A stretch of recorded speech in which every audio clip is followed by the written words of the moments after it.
ნადარბაზევის ტბის მიმდებარე ტერიტორიაზე საცხენოსნო დოღი გაიმართება, შეჯიბრით 16 სექტემბერს არის დაგეგმილი და ღონისძიება 14 საათზე დაიწყება. შეჯიბრებაში საქართველოს სხვადასხვა რაიონიდან ჩამოსული ცხენოსნები მიიღებენ მონაწილეობას. გამარჯვებულებს ფულადი ჯილდოები, თასები და მედლები, დოღის ყველა მონაწილეს კი სიგელი გადაეცემა. ღონისძიების მიზანია ხელი შეუწყოს ცხენოსნობის პოპულარიზაციასა და სპორტის ამ სახეობაში უფრო მეტი ახალგაზრდის ჩართვას. დასწრება თავისუფალია.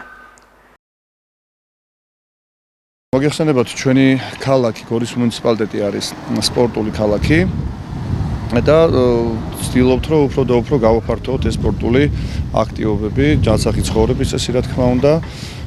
და ერთ-ერთი ახალი სპორტის სახეობა უკვე რამოდენიმე წელია დაგვემატა და ჩვენ ვცდილობთ პოპულარიზაცია გავუკეთოთ ამ სპორტის სახეობას, ეს არის ცხენოსნობა.